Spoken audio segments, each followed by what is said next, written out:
Seja bem-vindo ao Agiliza Podcast.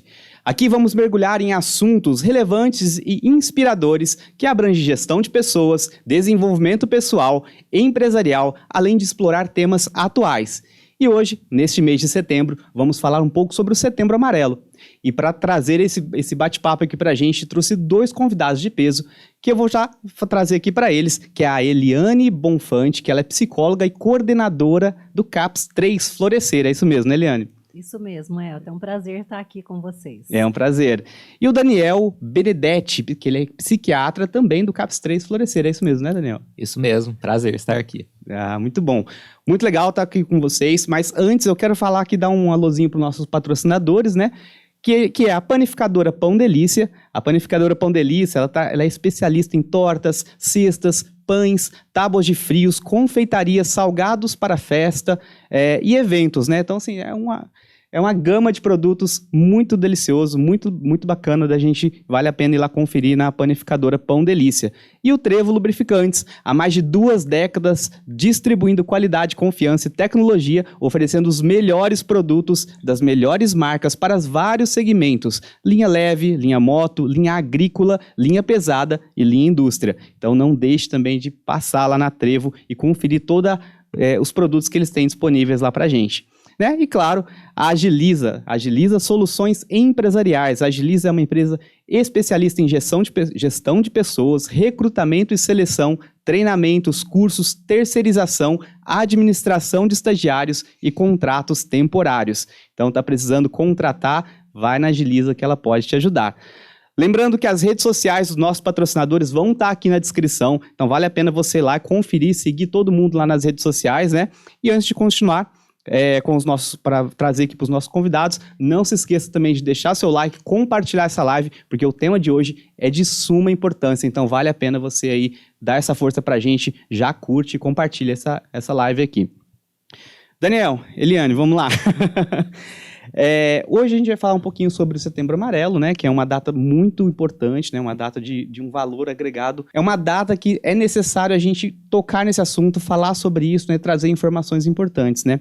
O Setembro Amarelo a gente fala sobre a parte de prevenção sobre suicídio, né, então a gente está abordando o tema suicídio. E antes de falar sobre o suicídio, eu quero deixar um disclaimer também. O tema que a gente vai abordar aqui hoje, né, ele está muito ligado a essa parte de prevenção, né, da parte de prevenção ao suicídio, ou seja, a valorização da vida. Daniel, vou começar contigo então, para falar sobre esse tema, né, quais são assim, os sinais de uma pessoa, quais os sinais que as pessoas trazem, né, que elas dizem na hora de buscar uma ajuda assim, profissional? Como todas as outras especialidades médicas, assim, às vezes é melhor a gente pecar pelo excesso e quando tiver a dúvida, assim, se deve buscar um profissional ou não, a melhor pessoa para dizer se você tem uma real necessidade de tratamento é realmente o profissional. Então, assim, quando a gente percebe que um sentimento ruim, assim, uma tristeza, alguma coisa assim, não está passando, ou que está muito intensa, que está demorando muito para passar, que a pessoa está desanimada, está diferente, menos falante, não quer sair de casa, ou está tendo outros tipos de sintoma, como agressividade, crises de ansiedade, medo excessivo das coisas.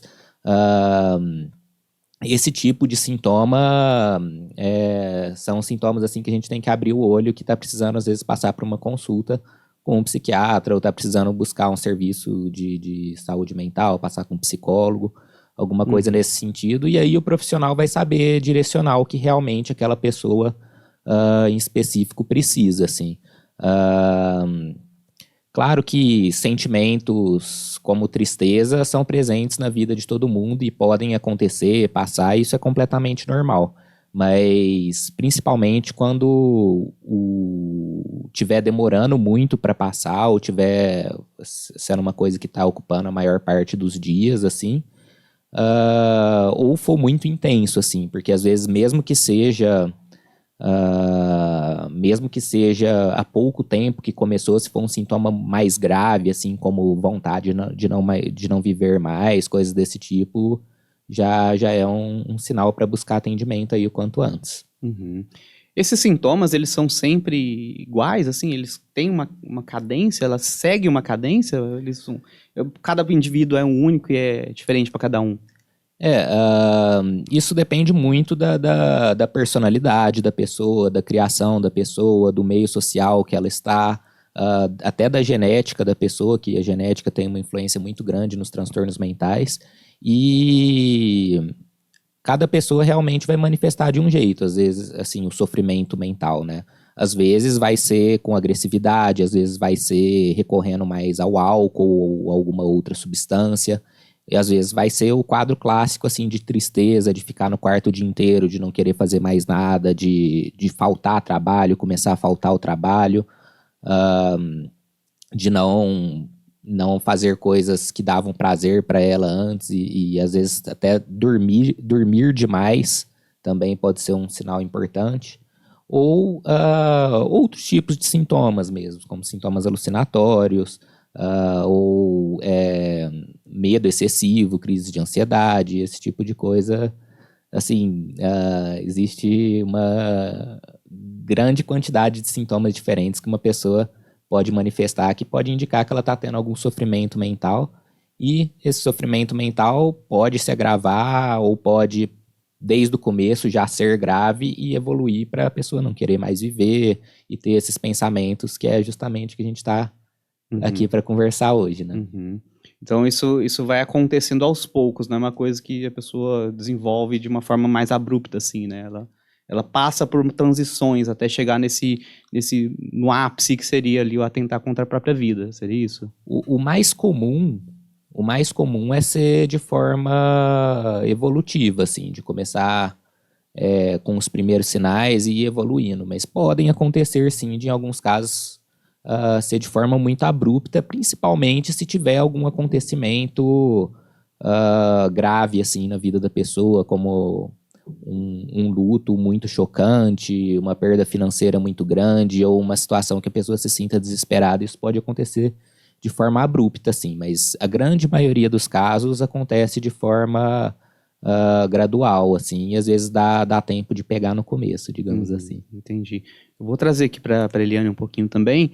Eu queria entender, até para o pessoal que está assistindo a gente, a diferença entre o psicólogo e o psiquiatra, né? Porque são dois profissionais distintos que atuam, apesar de parecer muito próximos, né? Atuam em áreas separadas ou não? Como que é? Nós trabalhamos dentro de um CAPS, né? Eu acho que é importante falar disso hoje.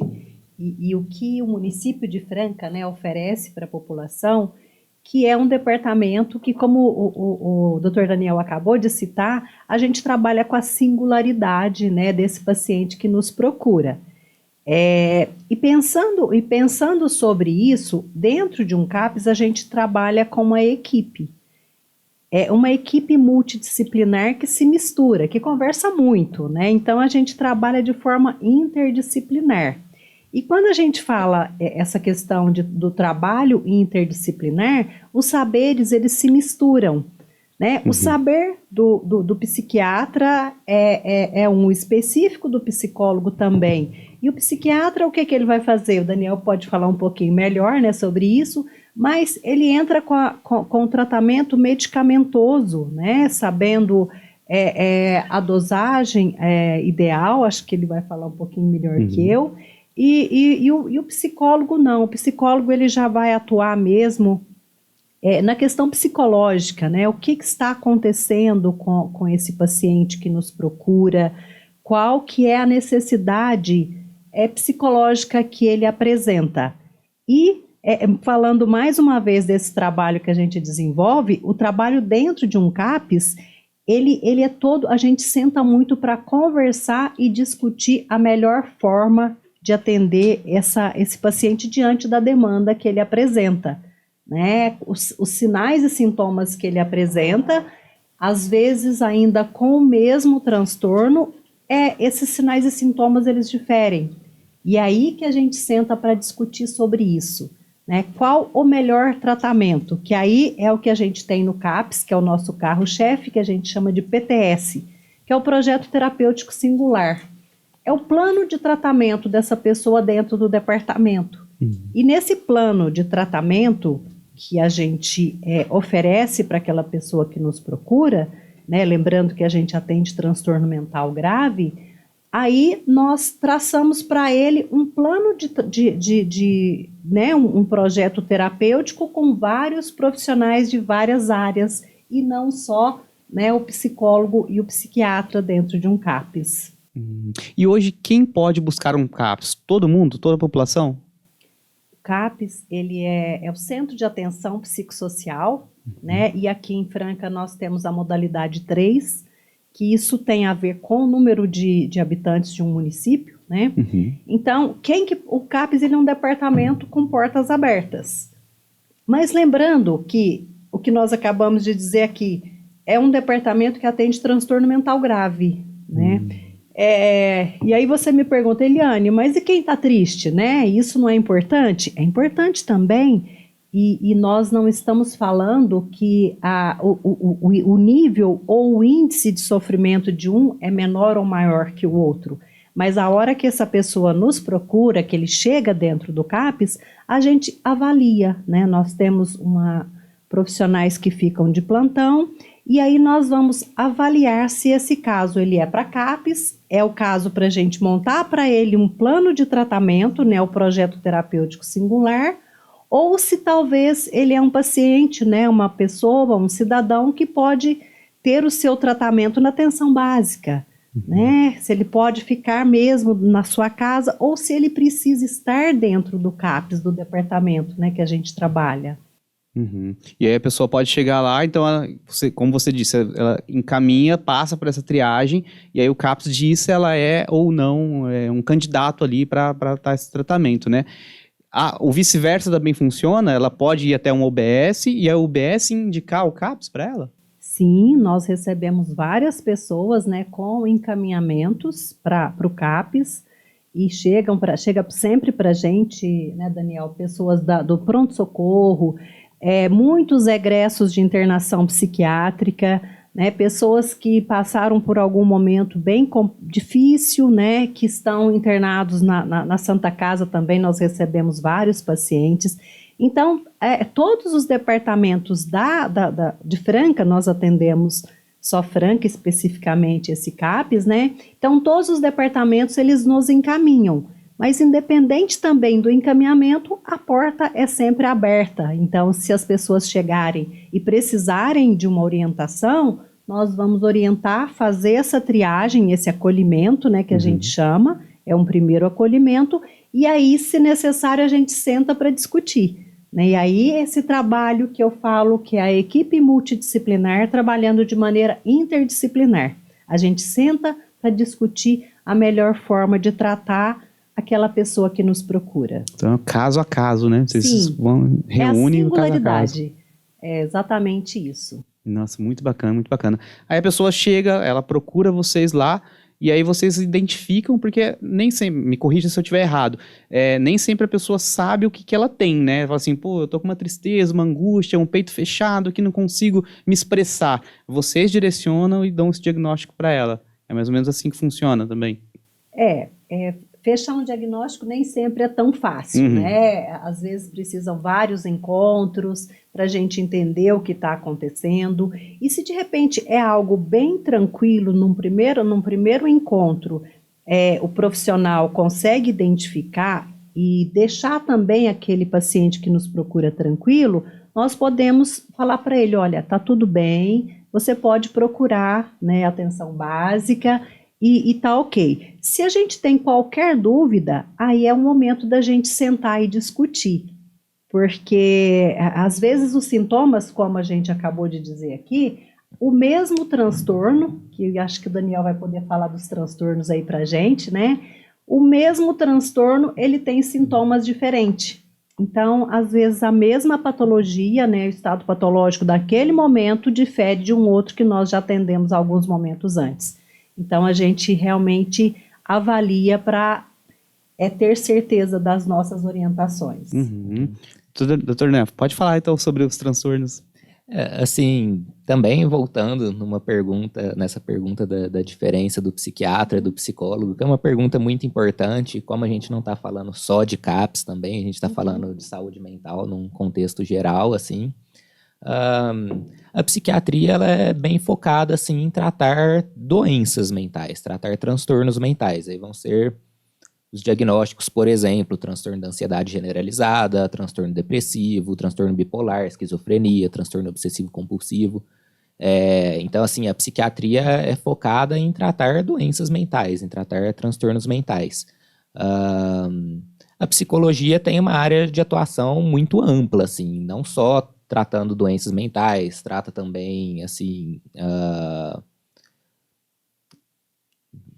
de outros assuntos também. Existe o psicólogo que vai atuar nas empresas, existe o psicólogo que vai atuar, assim... Comportamento, Às vezes ajudar o paciente a ter mais autoconhecimento, às vezes resolver conflitos da vida. Então, assim, também a psicologia também é importantíssima para tratar as doenças mentais.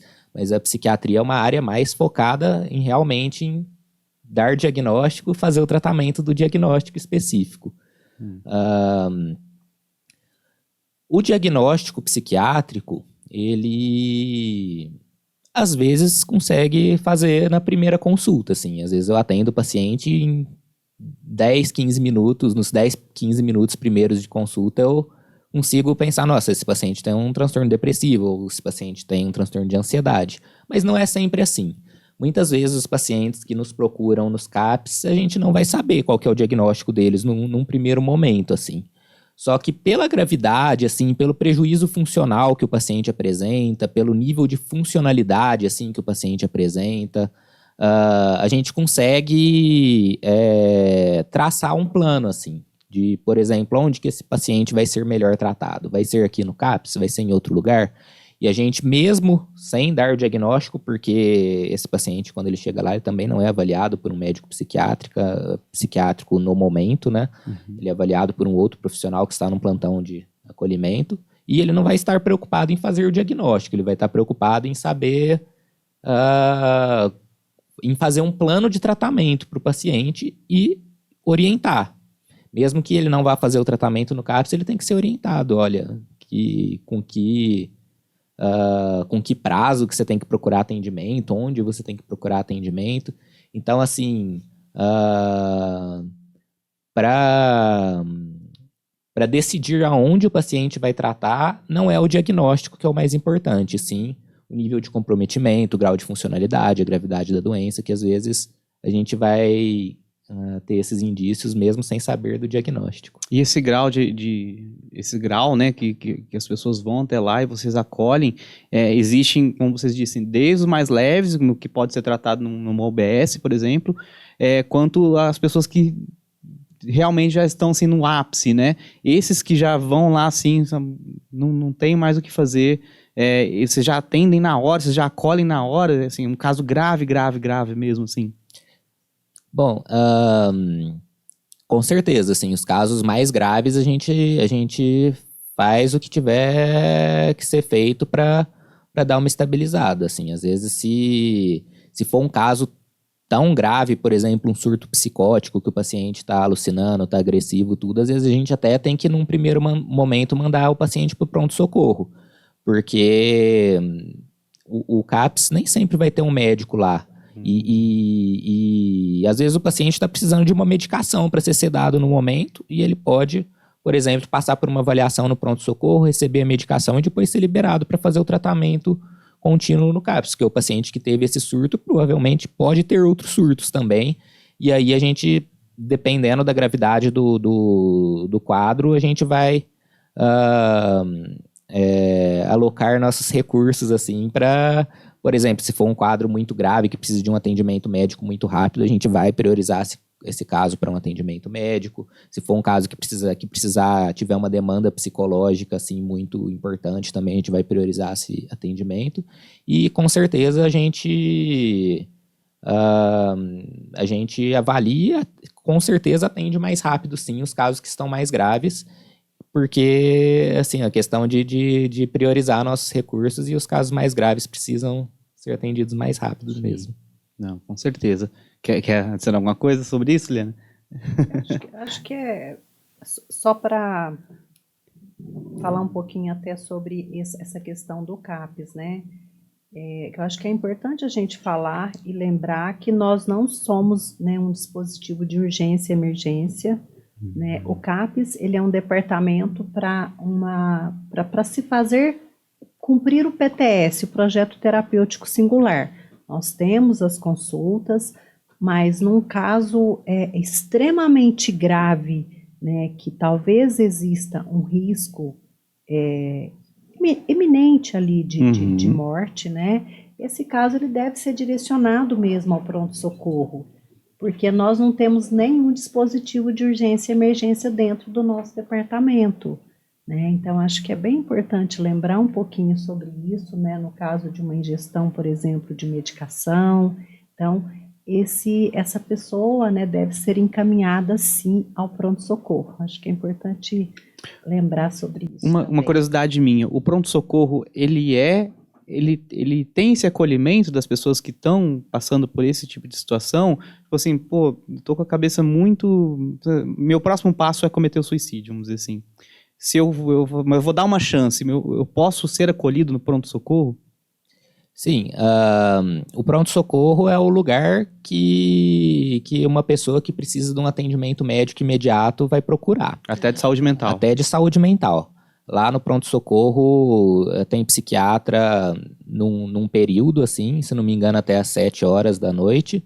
E também, se chegar depois desse horário e tiver necessidade do atendimento psiquiátrico de emergência, o paciente fica lá até o outro dia e tem esse atendimento. O CAPS, ele atende pacientes muito graves, mas o momento que ele está em uma crise aguda e que precisa de um atendimento médico imediato é no pronto-socorro que tem que procurar. Agora, depois dele ter passado dessa crise aguda, desse momento de risco a si mesmo, é no CAPS que ele vai fazer o tratamento mais a longo prazo, a médio e longo prazo, assim, digamos assim, pensando na prevenção de novos episódios, pensando na estabilização real, assim, do quadro. Eu pergunto até para assim, trazer à luz mesmo, né? Que eu acho que é muito pouco informado onde que a pessoa vai, né? Em um momento de desespero. Com certeza, essa é uma dúvida muito, muito, muito comum e a gente percebe que não é só a população também, mesmo os profissionais que atuam na saúde em geral, não tem tanto essa informação. Então acaba, por exemplo, o caso que a Eliane falou, o paciente acabou de ingerir uma quantidade grande de medicações, assim, e acontece às vezes de chegar lá no CAPS, mas não é lá, é no pronto-socorro mesmo que tem que procurar o atendimento.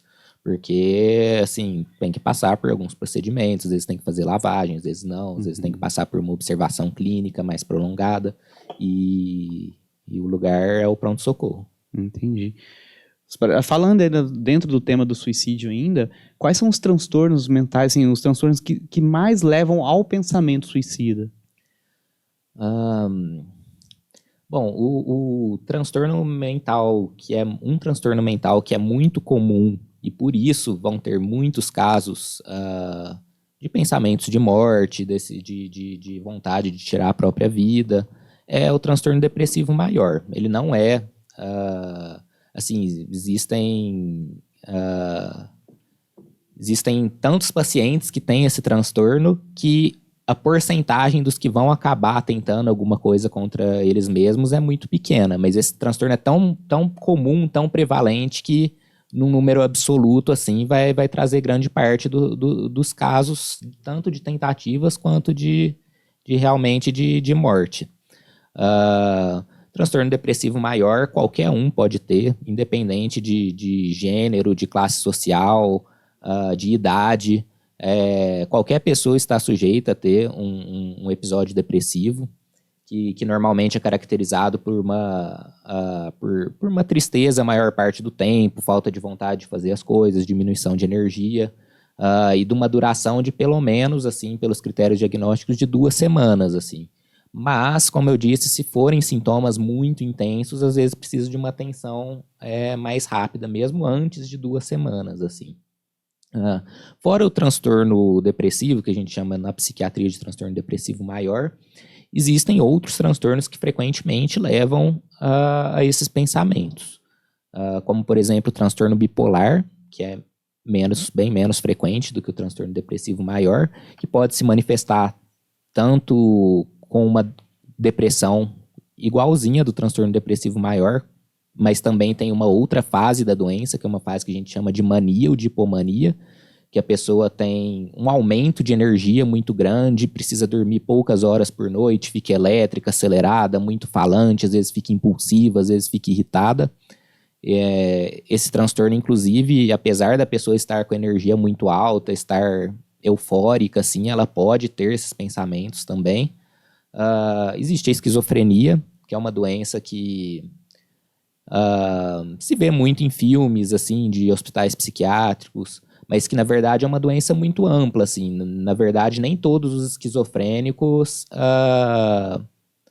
são, assim, têm sintomas tão graves quanto esses que a gente vê em filmes. Então, assim, a esquizofrenia é uma doença caracterizada principalmente por delírios e alucinações. Delírios são ideias que não são reais, assim, como, por exemplo, que a pessoa está sendo perseguida, que as outras pessoas querem fazer algum mal para ela.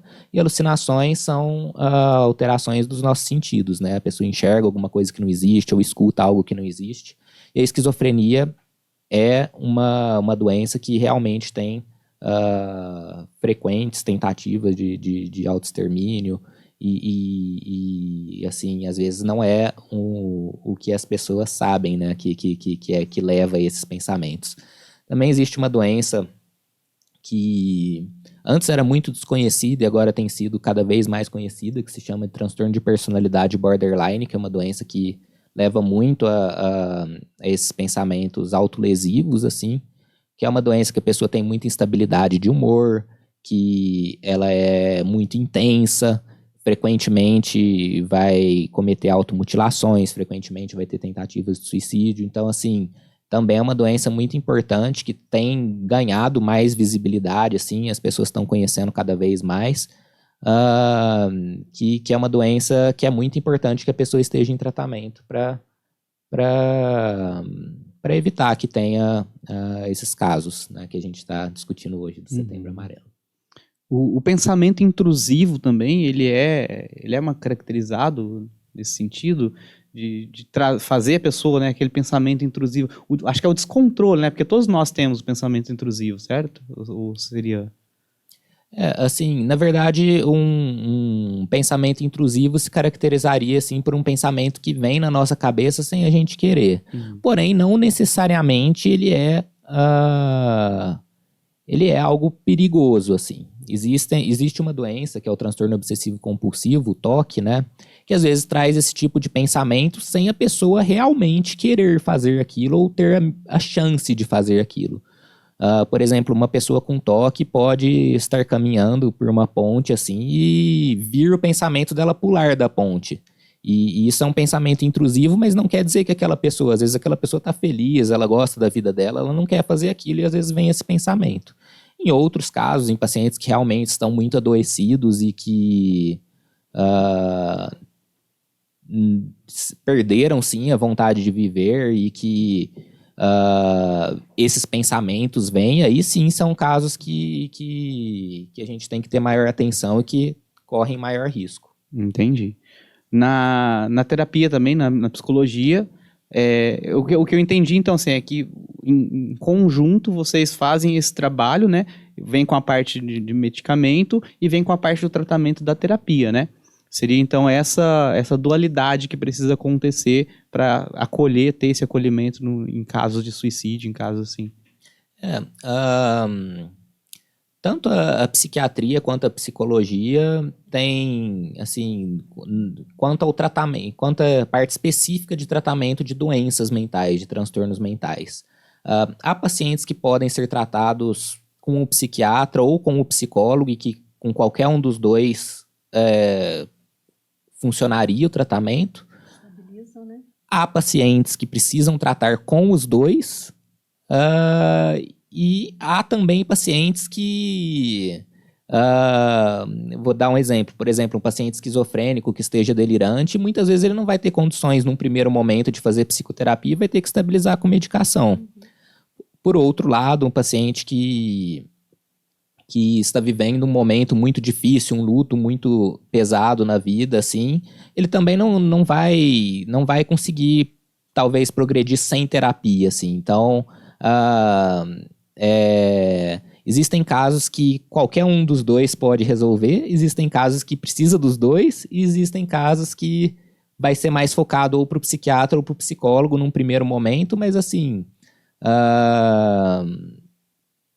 idealmente, pensando num cenário de recursos ilimitados, passaria pelos dois profissionais. Mas não costuma ser, na maioria dos casos, assim, na maioria dos casos do CAPS que a gente está atendendo pacientes graves, normalmente precisa das duas áreas trabalhando juntas, mas na maioria dos casos, por exemplo, que eu atendo no meu consultório, não é necessário fazer os dois ao mesmo tempo, mas em alguns casos vai ser.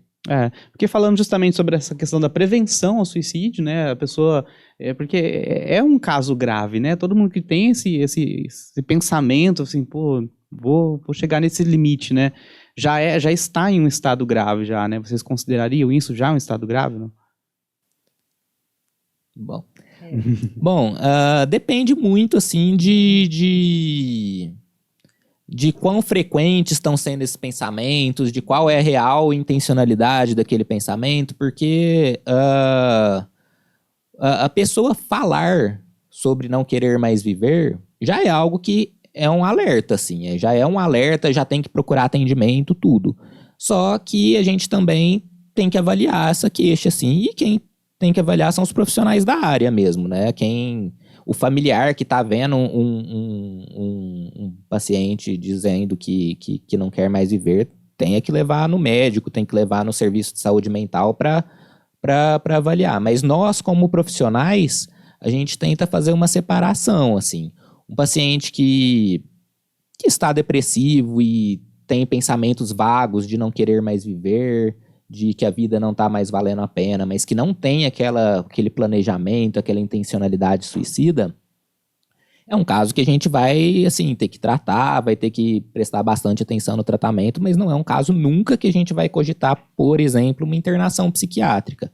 Agora, se chega pra gente um caso de um paciente que já tentou suicídio diversas vezes e que está com um planejamento de fazer alguma coisa contra ele mesmo e que a gente julga que ele está num risco muito grande, às vezes vai ser um caso que a gente vai, às vezes vai ter até que internar o paciente num primeiro momento. Então, assim, existem dentro dos pensamentos de querer morrer, tanto até dos pensamentos de suicídio, existe sim os casos mais tranquilos e os casos mais graves, mas mesmo os casos mais tranquilos, digamos assim, de pensamentos passivos, de não querer mais viver, esse tipo de coisa, e esses casos já precisam de tratamento quanto antes, assim, mas talvez não vá ser um tratamento tão intenso quanto precisa o paciente que realmente tem um plano de tirar a própria vida, ou que acabou de tentar. Uhum. E validar, né, essa fala, que eu acho que isso é muito importante, que os familiares tenham esse conhecimento, porque às vezes alguém fala que não está com vontade de viver, que está muito angustiado, e uma frase que sempre acontece, mas por que você tem tudo na vida, né? Por que você está assim? Então, isso é muito importante de ser olhado. A depressão, né? A depressão, ela é um estado patológico, aquela pessoa está adoecida e ela precisa de tratamento. Né? E como o Daniel acabou de dizer aqui, a vontade de vida, ela acaba, né? Ela não existe mais. E para isso precisa ser olhado. Né? A pessoa precisa olhar para isso e falar, opa, preciso de ajuda e eu preciso procurar. E validar esse sentimento que ela que tá doendo, e não ter nenhuma vergonha de procurar ajuda. É muito importante de ser falado, de ser pensado, Porque tem pessoas que se envergonham, né, de falar que está sofrendo, que não quer sair de casa, que tem medo de sair na rua por alguma questão. Então, isso tem que ser olhado, tem que ser validado, porque a dor não dá para mensurar, ninguém mensura a dor do outro. Então, acho que é muito importante ser falado isso. E já que você comentou de uma coisa muito frequente que os familiares falam para uma pessoa que está com os pensamentos, uma outra coisa muito frequente que também atrapalha é pensar que a pessoa está falando aquilo para chamar atenção. E às vezes, assim, a pessoa é um pedido de ajuda mesmo. A pessoa está pedindo ajuda e ela precisa de atendimento mesmo. Então, assim, a pessoa não é normal não querer mais viver. E a pessoa que está com esse tipo de pensamento precisa, sim, receber ajuda.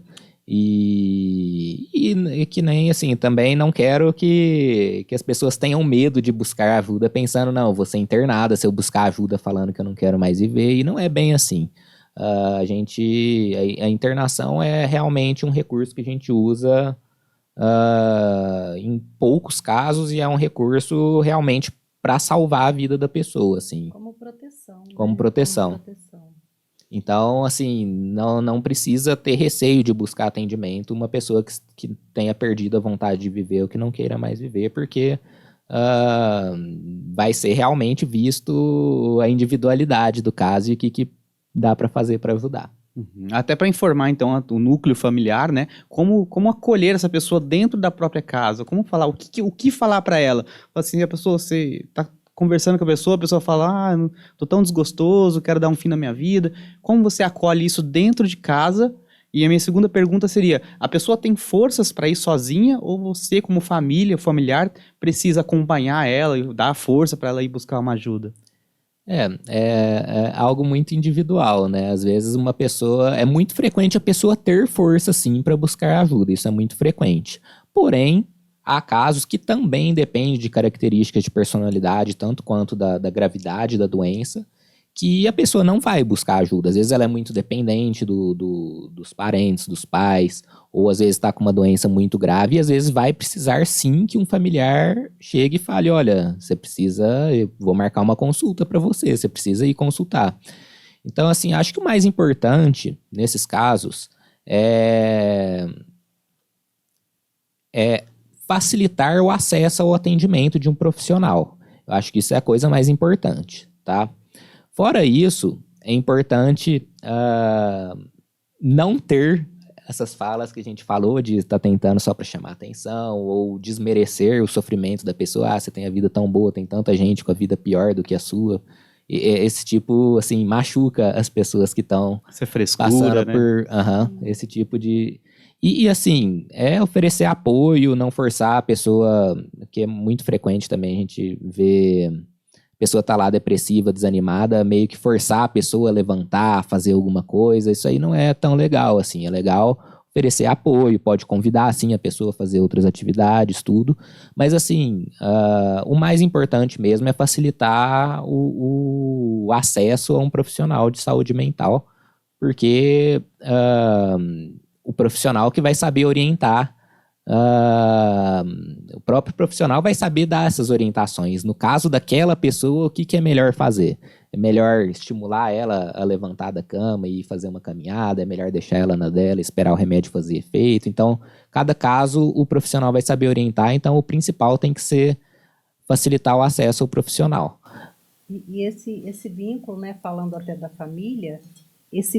os vínculos familiares nem sempre eles estão ali firmes, né? Alinhados.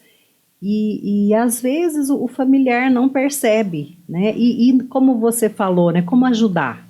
E eu acho que é uma pergunta muito bacana. E o que a gente tem dentro do CAPES, né? Eu estou aqui fazendo a divulgação, né, do nosso trabalho. Nós temos reunião de família. E nessa reunião de família, né, os grupos de família é onde a gente trabalha e esclarece várias dúvidas, né, que o familiar tem de como cuidar, desse seu filho, marido, enfim, daquele ente querido que está ali, que está num sofrimento intenso e que às vezes naquele momento não tem forças para buscar ajuda.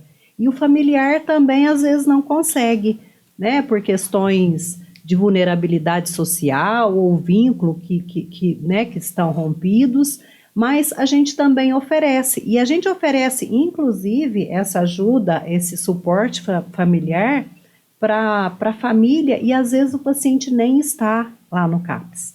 Então, o CAPS também está aberto, né, para essas orientações à família, de como conseguir ajudar aquele paciente. Quais são as datas dessas reuniões? Elas são abertas, né? Elas são abertas, né? A gente pede que procure também para um acolhimento, para a gente entender o processo, né? E essa reunião, ela acontece às terças-feiras, às 19 horas. Então, nós já colocamos, assim, um horário que possibilita as pessoas que trabalham, né, para estarem lá com a gente. Uhum. Então, ela acontece toda semana. Sim. E a Eliane comentou, né, de às vezes esses vínculos familiares não estarem muito fortalecidos, não estarem muito saudáveis. E é muito frequente, assim, as doenças psiquiátricas são muito frequentes.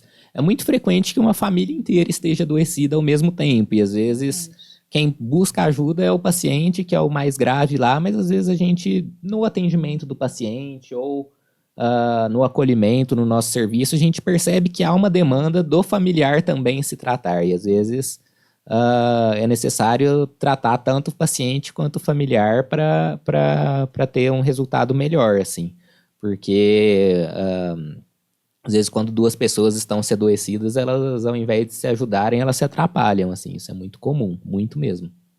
E vocês atendem adultos, jovens e crianças ou só os É adultos? só maioridade, é a partir dos 18. Certo. Porque tem geralmente se vê muito dentro da parte da adolescência, né? Esse tipo de querer buscar um suicídio, não saber dar nome ao sentimento, né? Existe um centro de amparo para essa parte mais juvenil, não?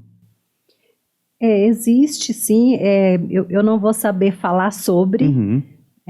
especificamente, né? É uma outra equipe que trabalha Sim. lá, mas existe sim um núcleo que atende adolescentes, né? Crianças e adolescentes aqui em Franca. Mas eu não saberia explicar como é o processo, Uhum. todo Não. específico assim. Não, tranquilo. Doutor Daniel, falando sobre os transtornos ainda, o burnout, né, a síndrome de burnout, né, você ter aquele trabalho excessivo, ele pode vir ser também um transtorno que pode causar o suicídio? Pode. Praticamente qualquer transtorno psiquiátrico pode levar a esses pensamentos. Hoje em dia é um dos transtornos que eu mais atendo no consultório. Claro que não chega perto do transtorno da ansiedade generalizada, do transtorno depressivo maior, mas o burnout está sendo cada vez mais frequente. Não é frequente que ele leve a pensamentos de suicídio, mas como também do mesmo caso da depressão, como existem muitos casos, alguns em número absoluto vai ter essa questão de ter um número significativo que vai evoluir para esses casos. E assim, realmente cada caso tem uma singularidade, assim, às vezes vai precisar afastar do trabalho, às vezes não vai precisar afastar do trabalho, às vezes a pessoa não tá conseguindo lidar com coisas no trabalho que talvez fazendo uso de medicação ou talvez fazendo psicoterapia ela conseguisse lidar melhor, não ficaria tão esgotada. Então, assim, realmente, quem estiver sentindo, por exemplo, que não está dando conta da vida profissional, que não está dando conta do trabalho, tem que passar por uma avaliação profissional para ver o que realmente está acontecendo, porque às vezes a pessoa acha que ela lê na internet os sintomas de uma doença, ela acha que ela tem aquela doença, ela vai no psiquiatra e fala, olha, eu acho que eu estou com tal doença, mas às vezes não é. E às vezes a gente tem que avaliar bem o quadro e direcionar para o melhor tratamento possível daquele paciente. É porque é muito individual, né? Não tem como a gente generalizar, sendo que cada indivíduo vai absorver e vai, né, colocar para fora de uma forma muito única, né? Assim, a gente tem que pensar que o nosso trabalho geralmente é é uma atividade que a gente passa grande parte do nosso tempo lá. E dentro desse tempo tem uma infinidade de coisas desagradáveis ou de coisas que desencadeiam sintomas psiquiátricos que podem acontecer no nosso trabalho e nem sempre é um esgotamento profissional realmente. Às vezes podem ser outras coisas. Então, assim, mesmo quem percebe que esses sintomas psiquiátricos estão relacionados ao trabalho tem que procurar o atendimento certinho para ver o que realmente está acontecendo e qual que é a melhor forma de solucionar. Sim, na dúvida, procura o CAPS. Né? Na dúvida, procura atendimento em saúde mental. Procure ajuda, né? Procure ajuda. Acho que é muito importante pensar sobre isso, né? Como acabamos de dizer, né? Não ficar com vergonha e realmente procurar ajuda. Uhum. Vocês notaram um aumento disso pós-pandemia? Porque muita coisa aconteceu pós-pandemia, né? E o aumento do suicídio por conta de ansiedade, a depressão, o confinamento, o isolamento, conviver consigo mesmo, né? São todos fatores que podem ter contribuído. Houve um aumento, especificamente falando aqui da cidade de Franca, que é onde a gente atua, né? Essa é uma pergunta que eu recebo muito. Assim, eu não vejo que teve um aumento tão escandaloso assim de procura de atendimentos psiquiátricos, de demanda de saúde mental. Eu acho que conforme vai evoluindo, por exemplo, vai chegando informação à população, as pessoas vão procurando mais e mais, mas não quer dizer que está tendo mais doença psiquiátrica. Na verdade, as pessoas estão procurando mais, as pessoas estão se tratando mais, estão ficando mais saudáveis. Claro, na pandemia morreu muita gente, e a gente frequentemente atende demanda de luto de familiares que morreram de Covid, de problemas causados após a pandemia, problemas financeiros, empresários que quebraram, e diversas outras formas de transtornos mentais que tiveram sim como um desencadeador, como uma causa, a pandemia. Mas posso estar errado, eu não tenho esse dado, mas eu não tenho a impressão de que as tentativas e os suicídios aumentaram, não, tá? Acho que está relativamente estável. Também acho que concordo. Não, tranquilo. Esquecemos de falar alguma coisa? Falamos de tudo. Vou pedir para vocês deixarem um recado, o pessoal que está assistindo a gente, né? Falar sobre o CAPS ali, sobre a parte do acolhimento também, né? Então, sintam-se livres para falar aí, cada um de uma vez. Por vez. Já que eu estou tendo a oportunidade de mandar esse recado, eu vou aproveitar para falar uma coisa que é muito perguntada para mim no consultório, que é um dos principais receios dos pacientes de consultarem com psiquiatra, é que é muito frequente o paciente chegar e falar, olha, não quero ficar viciado em medicação, não quero ficar dependente de medicação. E assim, o tipo de medicação que a gente usa hoje de primeira escolha para tratar transtorno depressivo e transtorno de ansiedade, não são medicações que viciam, são medicações que o paciente vai usar aí por um período de tempo, depois vai tirar a medicação, vai ficar sem, e não tem chance nenhuma do paciente ficar viciado. E dá um aumento de qualidade de vida, diminui o risco, aumenta a produtividade. Então, assim, a pessoa que está depressiva não tem que ter medo nenhum de tomar remédio, porque não é um medo real esse de viciar na medicação psiquiátrica. Claro, existem medicações psiquiátricas que viciam, mas têm sido cada vez menos usadas e é dever do médico explicar para o paciente, olha, essa medicação vicia, essa medicação não vicia, o paciente que vai tomar a decisão.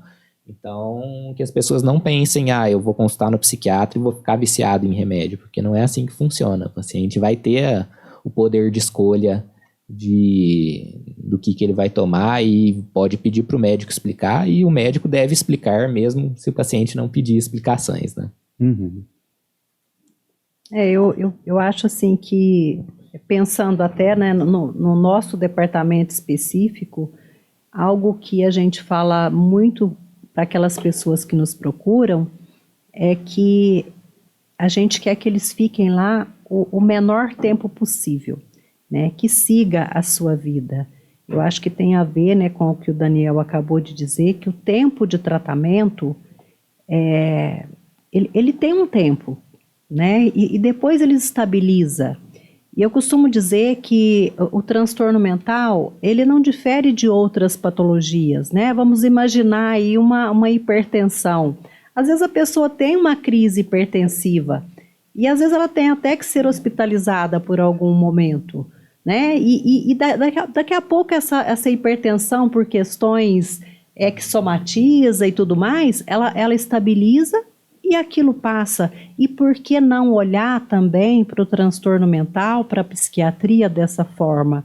Como algo que pode se estabilizar e que a gente pode, todas as pessoas que têm um transtorno importante, pode ter uma vida, né? Pode ter qualidade de vida. E falando de vida agora, né, de valorizar a vida e, se necessário, procurar ajuda. E olhar para isso de uma maneira tranquila, né? Sem medo, sem angústia, e buscar ajuda, né? E querer ter realmente uma vida boa. É saber que é uma fase, né? E a gente merece, né, uma vida boa. Acho que todo mundo merece uma vida boa. É um assunto que deveria ser levado com mais, assim, claro, com seriedade, mas com mais leveza também, no sentido de, às vezes as pessoas têm muito medo de buscar ajuda por uma infinidade de motivos, mas depois que buscam ajuda e que veem que a vida está melhorando, elas se arrependem de não ter buscado antes, elas se arrependem de não ter começado a tratar antes, porque elas veem que viveram muito tempo da vida num sofrimento muito grande e que poderia ter sido